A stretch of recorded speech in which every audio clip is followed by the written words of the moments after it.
Hey folks, Ace here, back with another Baldur's Gate 3 video for you guys. Yes, that's right, Baldur's Gate 3 is back. Just a few days ago, Larian teased a new patch, completely unexpected, that is due to release sometime in 2025. I think we could speculate probably in January or February. This patch is going to have tons of new content for the game. They've teased some new spells, but most importantly, they have teased new subclasses. One new subclass for each class in the game. Absolutely incredible. These are the first subclasses added officially to the game since it released over a year ago. And back then when it released, I was covering the game in early access. At the very end of early access, when we were getting tons of patch notes telling us what was going to be in the full release of the game, I did a series of informal videos where I organized all of the material teased in a document like this, and I just went through it and gave it rankings and tried to predict how good the classes and stuff were going to be in the full release of the game. And I got some of them right, and I got a lot of them really wrong, and it was super fun. So I'm going to do another one of those for this patch.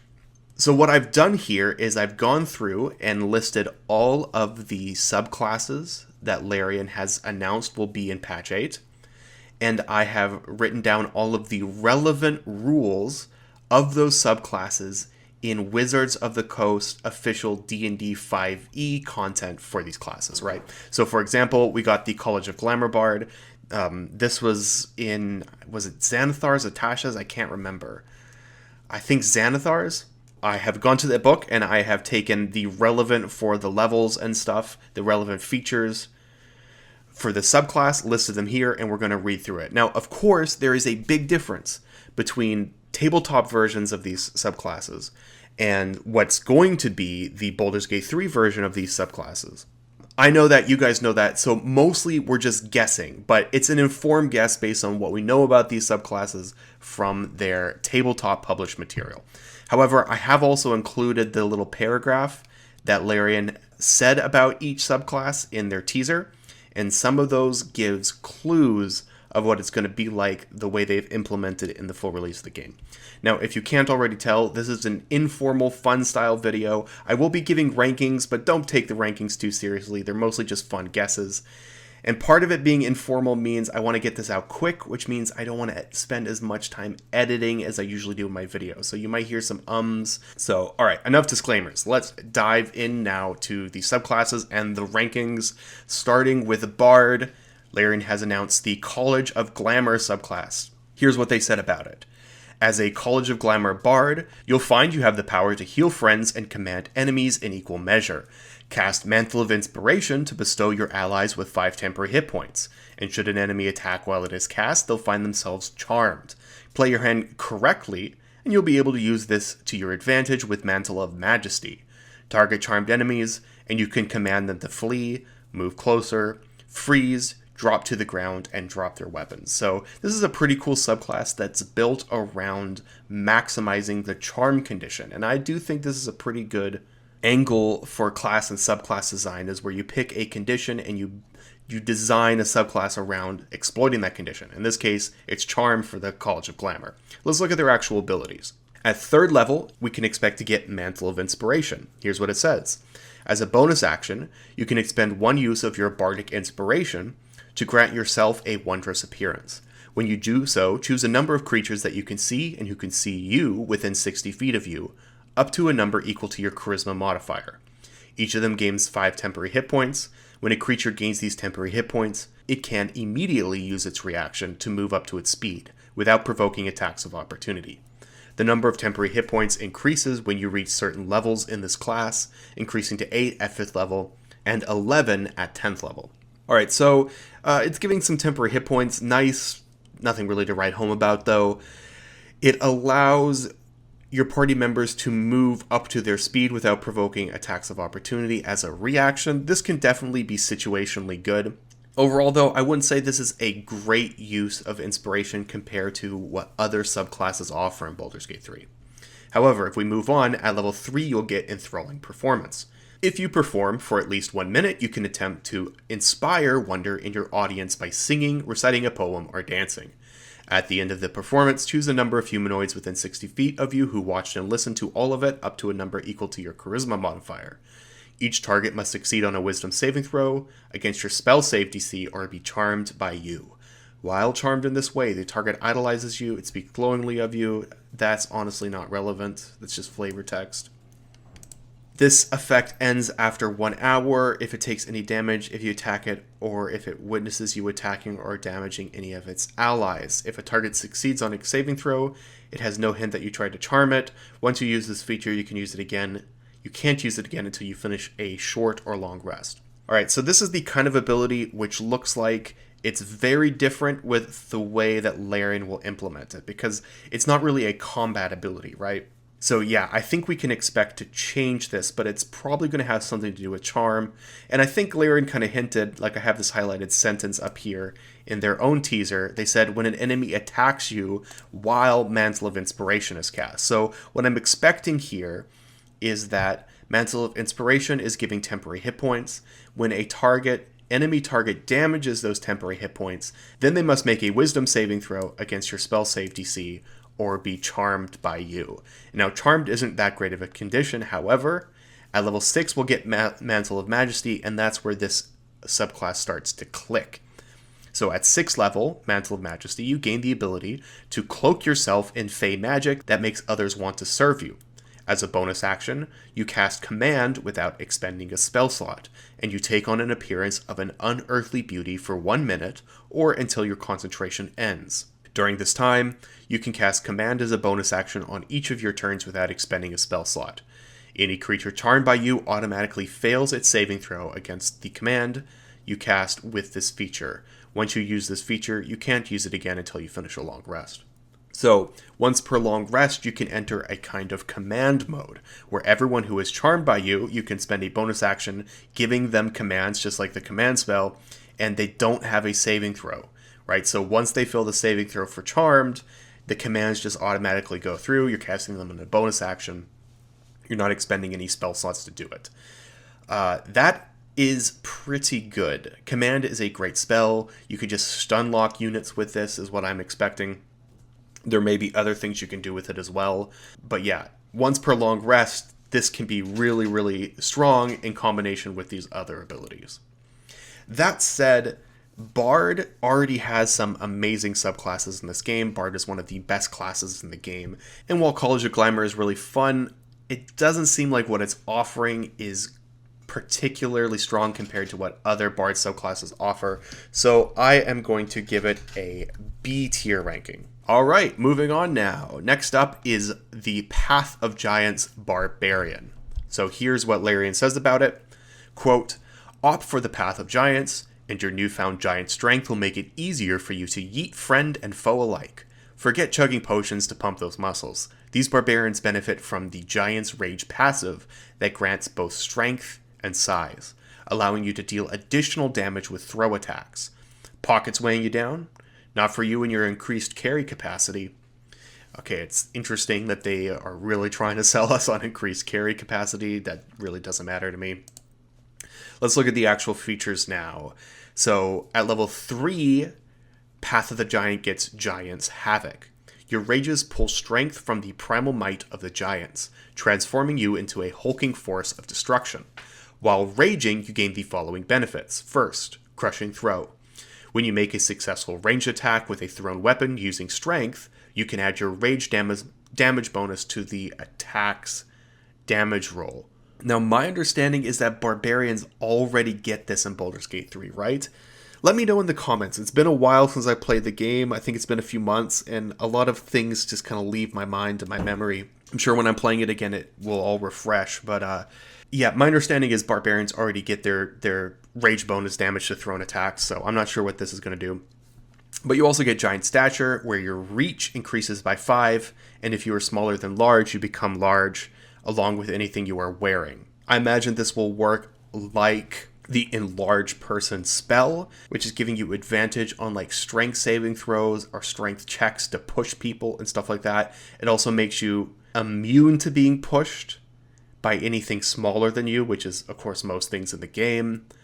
And it already says that it's increasing your reach, and I think it also gives you an extra 1d4 damage with the enlarged person, which is decent. Overall, not that great of a rage power, although who knows what they're going to do with Crushing Throw, right? But if we move on, at level 6, the Path of the Giant gets Elemental Cleaver. Now, you guys are really going to like this. Check this out. So it says, your bond with the elemental might of giants grows, and you learn to infuse weapons with primordial energy. When you enter your rage, you can choose one weapon that you are holding and infuse it with one of the following damage types: acid, cold, fire, thunder, or lightning. While you wield the infused weapon during your rage, the weapon's damage type changes to the chosen type. It deals an extra 1d6 damage of the chosen type when it hits, and it gains the thrown property, with a normal range of 20 feet and a long range of 60 feet. If you throw the weapon, it reappears in your hand the instant after it hits or misses a target. The infused weapon's benefits are suppressed while a creature other than you wields it. While raging and holding the infused weapon, you can use a bonus action to change the infused weapon's current damage type to another one from the damage type options above. Okay. This is incredible. This is just tailor-made to synergize with all of the overpowered strategies in Larian's version of 5e, right? Baldur's Gate 3. You can change your full weapon damage to lightning or cold. Everyone who's played this game knows what this means. Create Water can get targets wet, which makes them vulnerable to cold and lightning damage. So you're effectively doubling all of the damage from your attacks, and it will absolutely stack with crits. On top of all that, it's going to deal an extra 1d6 damage of the chosen type. That's actually going to be 2d6 once you factor in the wet condition. It's going to get the thrown property. Throwing weapons are one of the strongest weapon damage strategies in this game. You can take the Tavern Brawler feat to add twice your strength modifier to the damage on your thrown attacks, and then you're going to be doubling that again, because that will count as cold or lightning damage, because now all of the weapon damage is changed, right? Also, all of the extra damage from rage, that's going to be doubled as well, because that counts as weapon damage, and it's changing your weapon damage into cold and lightning. This is effectively doubling all of the damage that you deal on one of the best weapon damaging types in the game. There's nothing in the game I know of that offers this at the level you get this, right? So you're going to be hitting this at level 6. That's usually around the late part of Act 1, whenever you're clearing the Githyanki Kresh, and now your damage is doubled. Usually when you want to double your weapon damage like this, you have to wait until you get to mid Act 3, and you get those items which make targets vulnerable to piercing damage, and even then, it only works with piercing damage weapons. This is too powerful as it is. Absolutely insane S tier ability. It should catapult, like if they implement it exactly like it's written here, it will catapult the Path of Giants Barbarian to the best weapon striker in the game, definitely one of the best classes in the game. Insane. I cannot wait to play around with this. It just seems too good. So yeah, this is probably the ability I'm most hyped about. And that's not even all. At 10th level, the Path of Giants will get Mighty Impel. Here's what it says. Your connection to the Giant Strength allows you to hurl both allies and enemies on the battlefield. As a bonus action while raging, you can choose one medium or smaller creature within your reach and move it to an unoccupied space that you can see within 30 feet of yourself. And then it gives rules for throwing unwilling creatures, but I think that's something you could already do anyways in Baldur's Gate 3. You can throw creatures that are smaller than you. And when you're raging, you're large, right? So this is not as powerful as the 6th level feature, but I bet there's some interesting things we can do with this. I'm already imagining 1 or 2 Path of the Giant Barbarians throwing a Spirit Guardian's Cleric around the map, right? Because Spirit Guardian's Clerics effectively weaponize their movement, and now being able to throw them, you can create even more movement.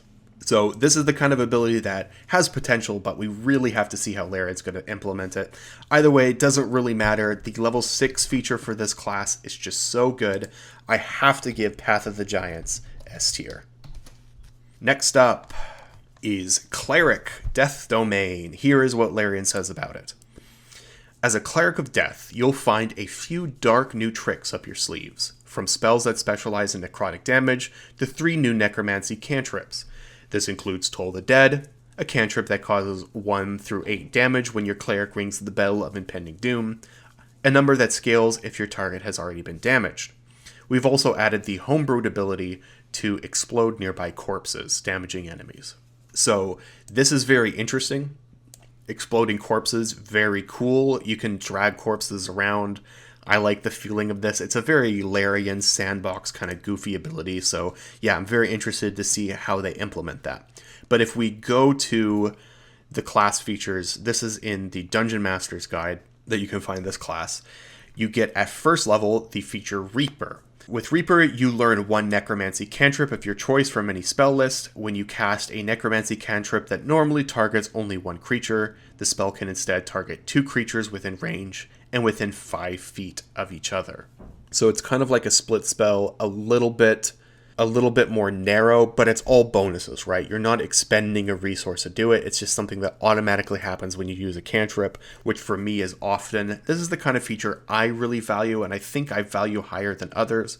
If you can make efficient turns from your casters out of just using their cantrips, it's really, really good when you're trying to limit long rests. And this seems like it could be an efficient use of your turn just when casting a cantrip. I don't know what the new Necromancy cantrips are going to be, but even if we have Chill Touch, or Bone Chill as Larian calls it, and Toll the Dead, both of these should be good for dealing decent damage, maybe marking a condition against undead targets, stuff like that. You will also get Channel Divinity Touch of Death at 2nd level. So this is a Channel Divinity which will deal single target damage when you hit a creature with a melee attack. So you expend your Channel Divinity for free after hitting the attack to deal extra necrotic damage to the target. The damage deals 5 plus twice your Cleric level. I always recommend fully leveling Clerics 1 to 12. So at late game, this is 5 plus twice 12. What is that, 29 damage? That's pretty good extra added damage on a Channel Divinity, and it always triggers. So decent, not amazing, but decent. Moving on, at 6th level, Death Domain Clerics get Inescapable Destruction. Your ability to channel negative energy becomes more potent. Necrotic damage dealt by your Cleric spells and Channel Divinity options ignores the resistance to necrotic damage. Alright, cool. I can't remember. I know there are some creatures that are resistant to necrotic damage in this game. I know there's some that are straight up immune, and this should only affect the ones that are resistant. But yeah, again, decent, not incredible. And then finally you get Divine Strike at level 8 for necrotic damage. This is just like all of the other Cleric Divine Strikes. Yeah, all around, none of these are just straight up bad, but none of them are very good either. I'm going to give Death Domain Cleric B tier. Moving on to Druid. Druids get the Circle of Stars subclass. Here's what Larian says about it. Quote, "These Druids look to the stars for answers, accessing power beyond those offered through the classic wild shapes, taking on one of 3 starry forms for their power, the constellation of the Archer, Chalice, and Dragon. Each one favors a different playstyle and strategy.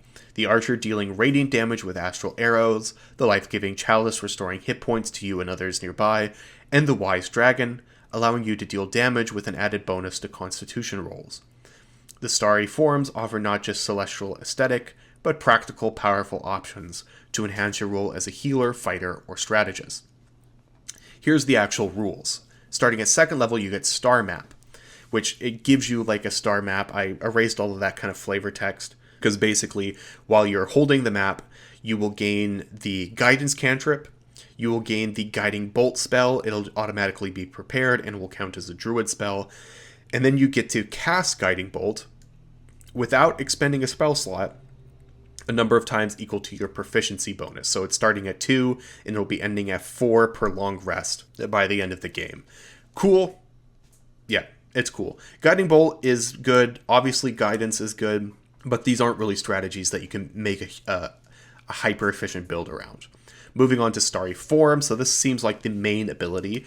You can use your Wild Shape to take on a starry form instead of an animal form. And here are the lists of forms. First, Archer. So when you activate this form as a bonus action on your subsequent turns while it lasts, you can make a ranged spell attack, hurling a luminous arrow that targets one creature within 60 feet of you. On a hit, the attack deals radiant damage equal to 1d8 plus your wisdom modifier.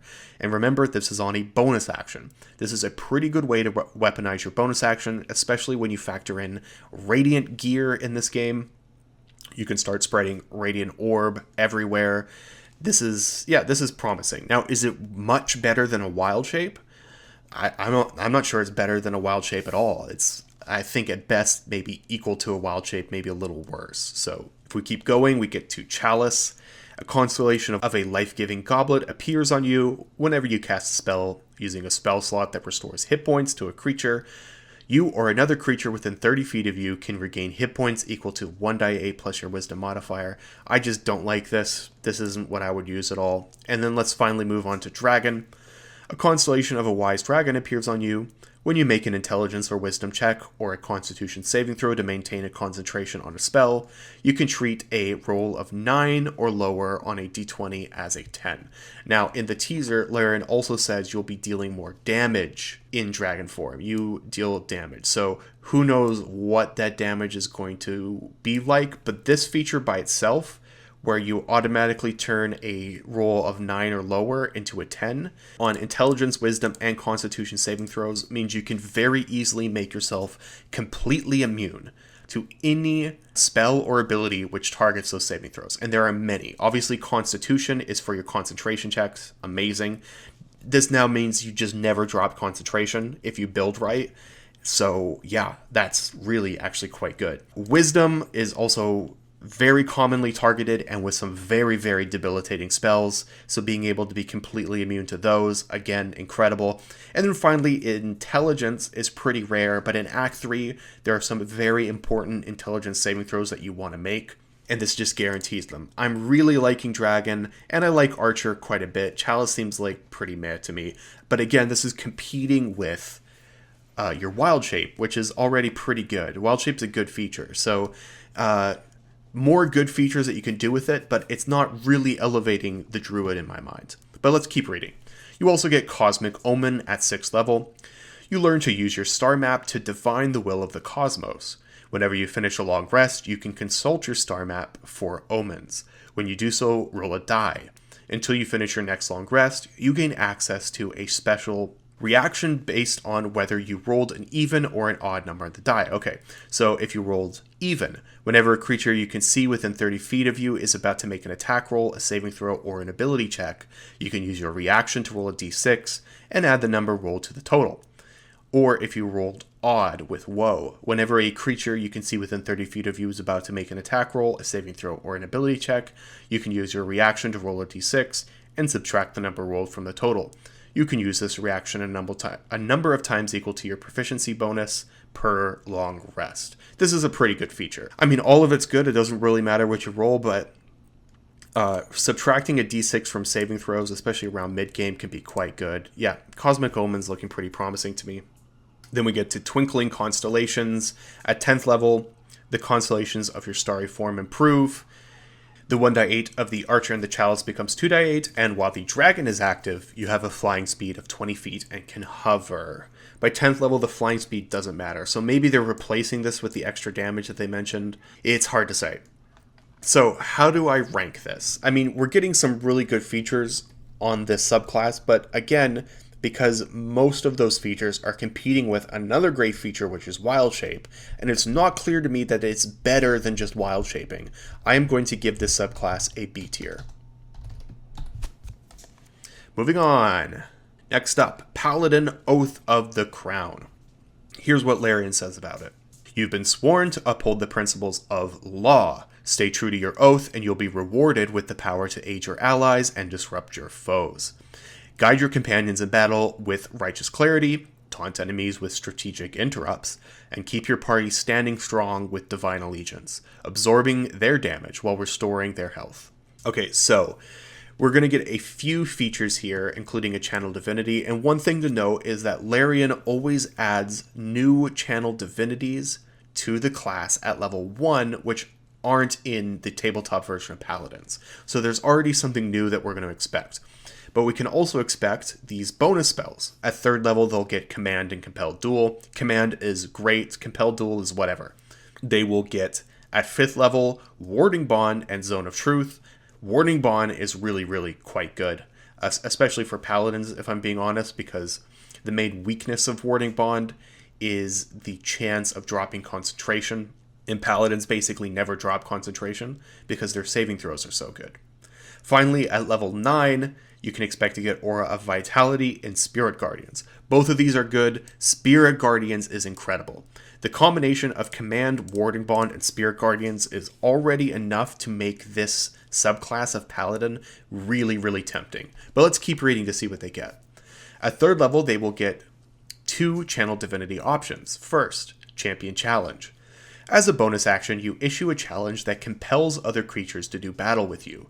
Each creature of your choice that you can see within 30 feet of you must make a Wisdom saving throw. On a failed save, a creature can't willingly move more than 30 feet away from you. This effect ends on the creature if you are incapacitated or die, or if the creature is more than 30 feet away from you.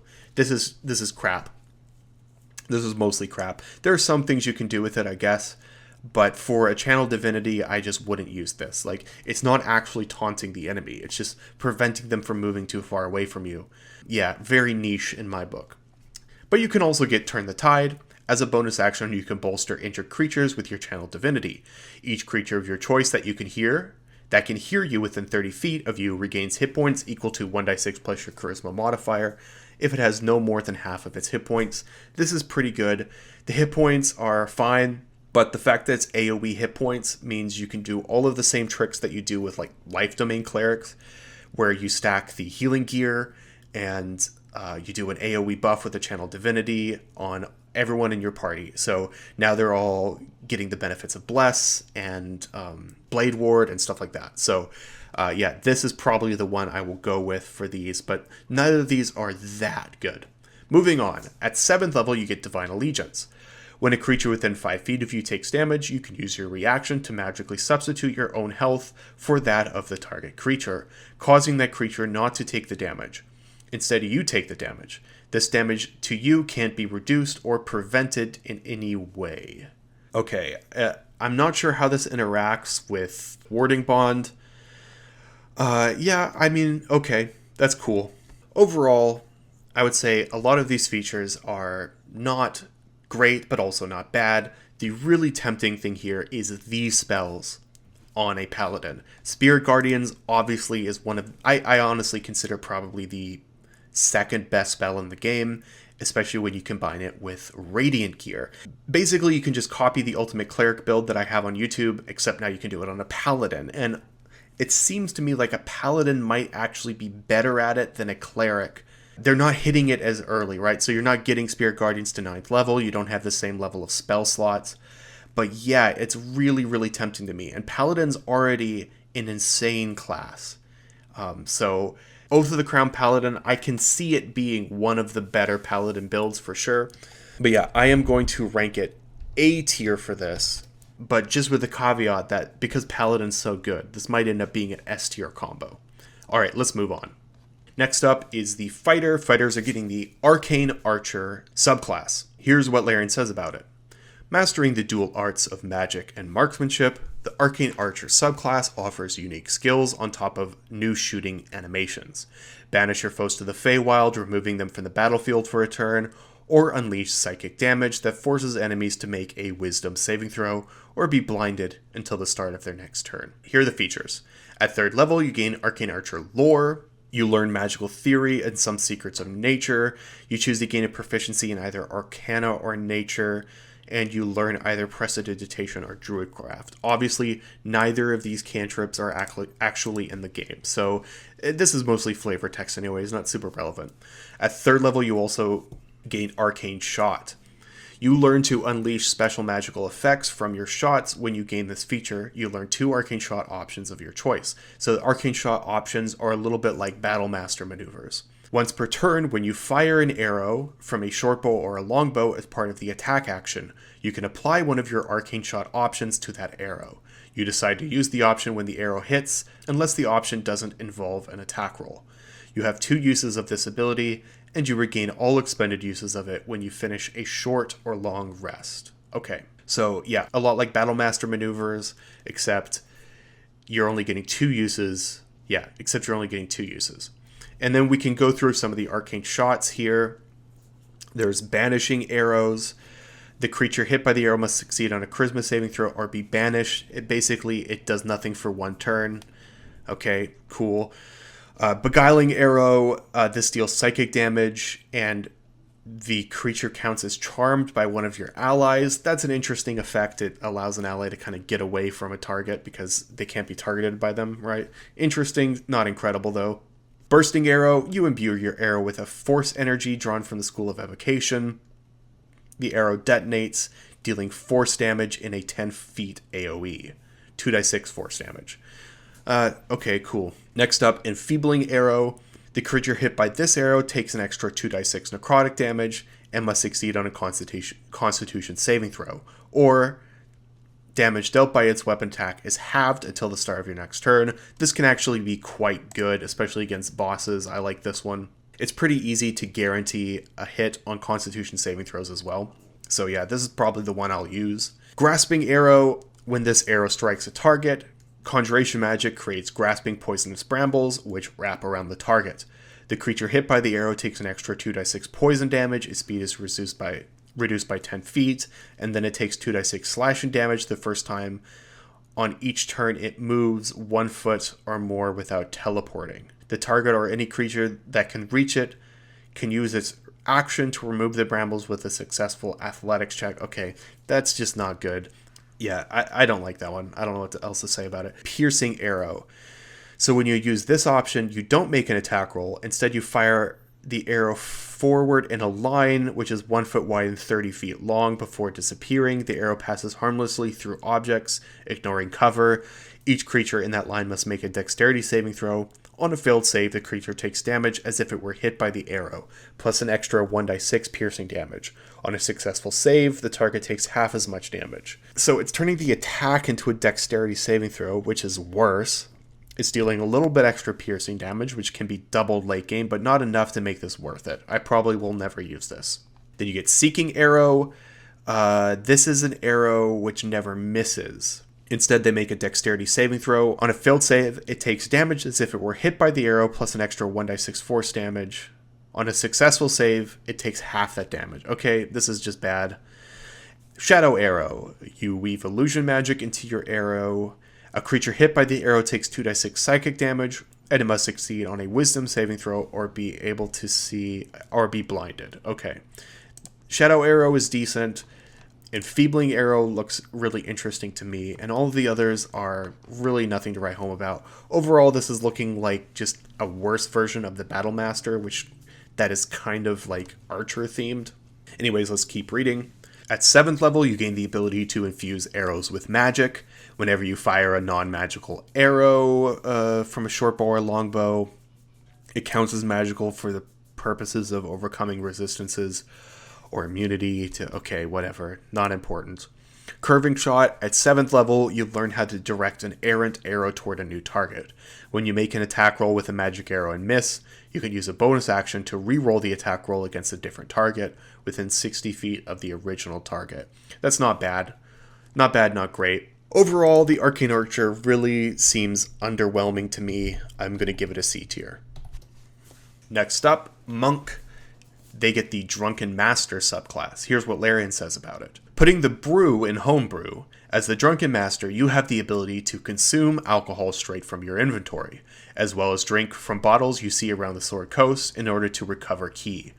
By sharing the bottle with your enemies using Intoxicating Strike, you'll generate a buff towards your armor class and your chance to hit drunk targets. Drunk enemies are also susceptible to Drunken Master's other abilities like Sobering Realization, which sobers up drunk targets, dealing physical and psychic damage.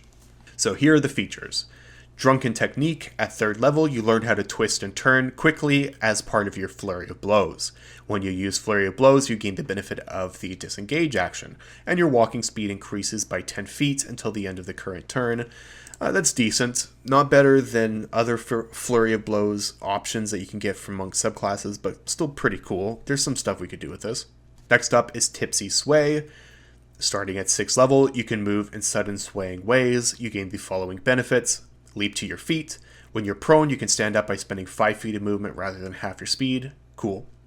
Redirect Attack. When a creature misses you with a melee attack roll, you can spend 1 ki point as a reaction to cause the attack to hit one creature of your choice, other than the attacker, that you can see within 5 feet of you. That's pretty good. Yeah, you redirect it to another enemy. Can be kind of situational, but decent. Then there's Drunkard's Luck. Starting at 11th level, you always seem to get a lucky bounce at the right moment. When you make an ability check or an attack roll or a saving throw and have disadvantage, you can spend 2 key points to cancel the disadvantage for that roll. Okay. Not that important. What do I think of the Drunken Master? This is one that's going to be very different than the rules as they're written by, in the WotC source books, because we can already see from what Larian has said about it, there's all kinds of features in here that they've homebrewed. And among them is the ability to recover ki whenever you drink from bottles, and that is really, really tempting. But just off what we see here, I think I'm going to give the Drunken Master a C tier.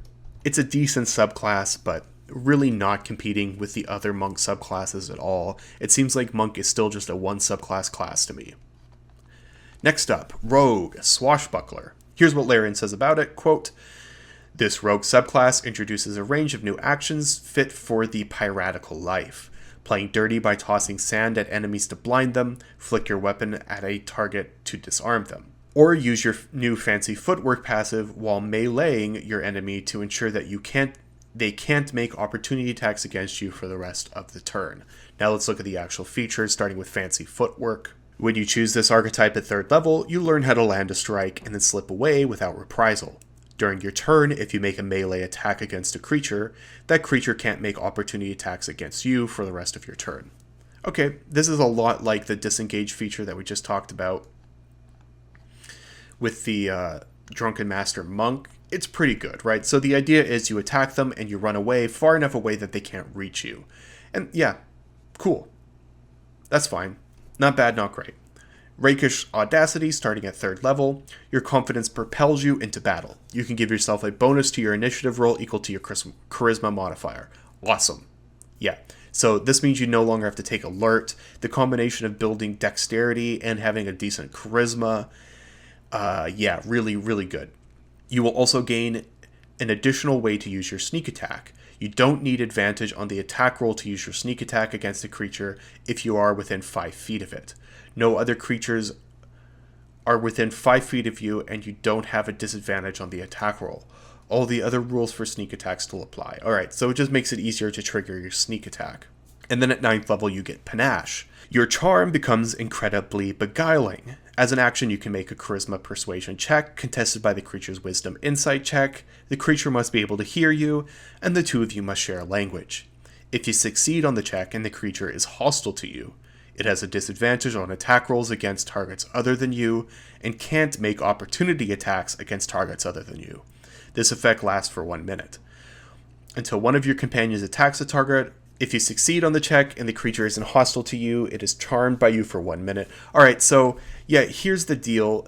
This kind of makes you into a decent skirmisher, right? Because you can force a target to basically attack you or have disadvantage. You can run away from that target, and you lead them all over the map. That's the idea. Honestly, I'm not super impressed with Panache, but I also don't really care. Because rogues in BG3 are pretty much always a level 4 to 5 class, and you just don't put any more levels in them for that. And what you're getting at levels 4 to 5 is honestly pretty good, right? This charisma thing is great. I can see taking a 4-level dip into Swashbuckler in any of the charisma classes. Fancy footwork is decent. Honestly, yeah, like you can take this on like a sorcerer, and now you have increased charisma modifier. You no longer need to take alert. You can, if enemies close a distance on you, you can sneak attack them and then run away really fast. Yeah, as a dip, this is looking pretty promising. I think I'm going to give this a tentative A tier. Next up is Ranger. Rangers get the Swarmkeeper subclass. Here's what Larian says about it, quote, "The Swarmkeeper subclass provides Ranger with 3 kinds of deadly swarms to assist them in combat. The Cloud of Jellyfish deals extra lightning damage, potentially shocking your enemy. That's cool. Flurry of Moths deals psychic damage, giving you the potential to blind your enemy. And then the Legion of Bees deals piercing damage and forces the enemy to make a strength saving throw or be knocked back 15 feet. Each swarm also has the ability to provide you with teleportation capabilities." Okay, That's a pretty good description, but if we read the actual rules, at 3rd level you get a gathered swarm. So it seems like Larian has made it so you pick a swarm, and you can pick moth, bees, or jellyfish. It's 1d6 piercing damage with the bee swarm, I think we can gather. You can push targets.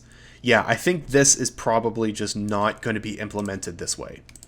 I think this is more the description, but it seems like 1d6 damage is what we can expect from the bees or the jellyfish. Piercing damage and lightning damage are both damage types that you could very easily double.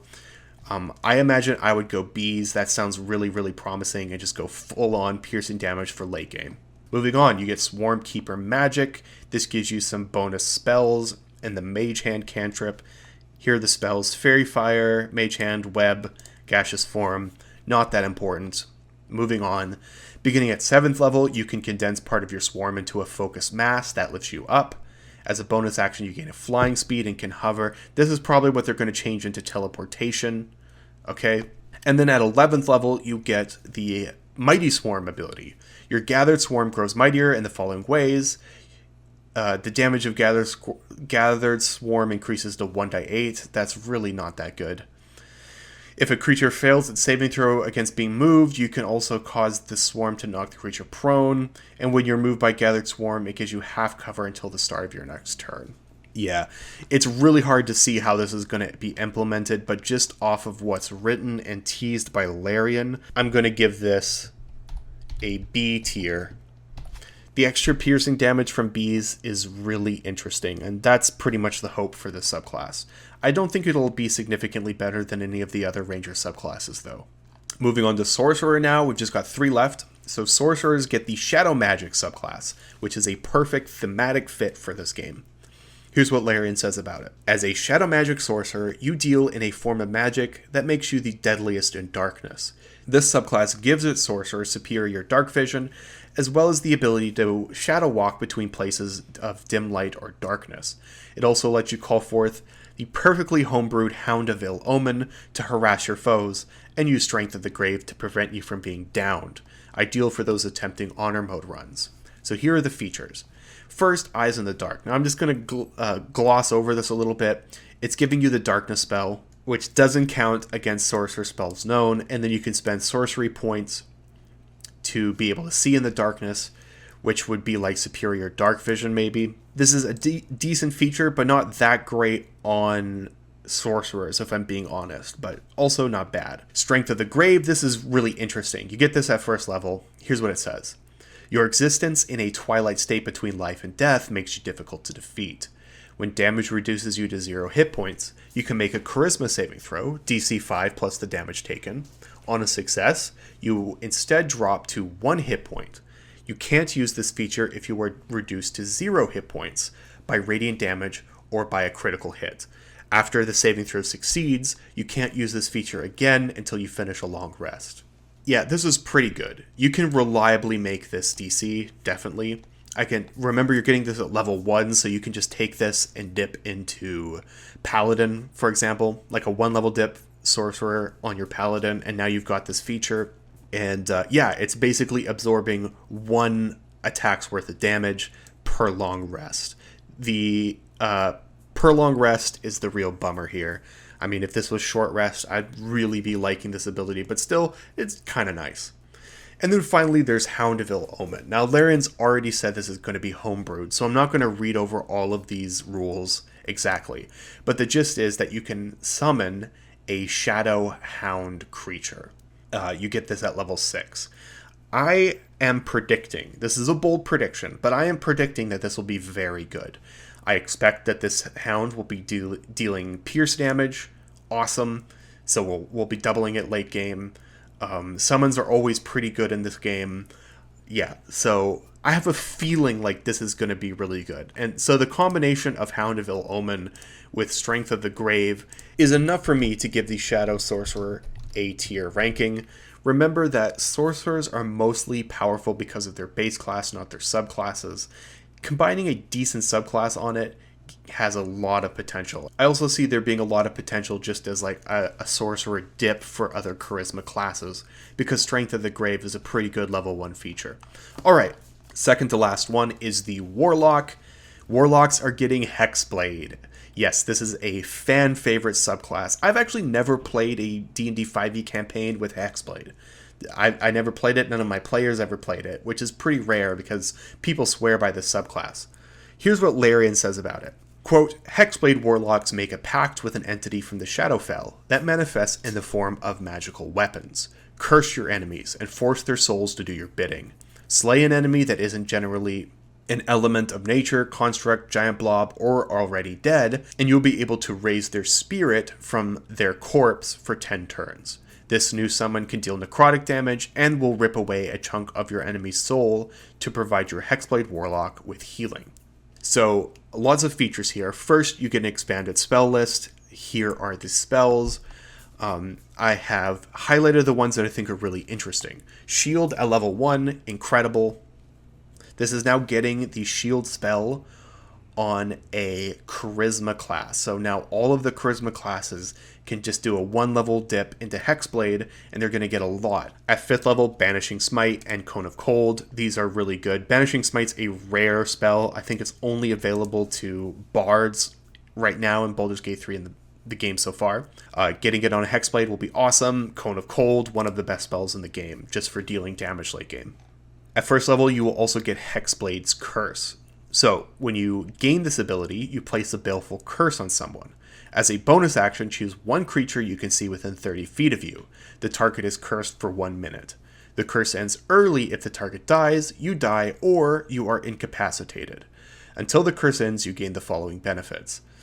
You gain a bonus to damage rolls against the cursed target. The bonus equals your proficiency bonus. Any attack roll you make against the cursed target is a critical hit on a roll of 19 or 20.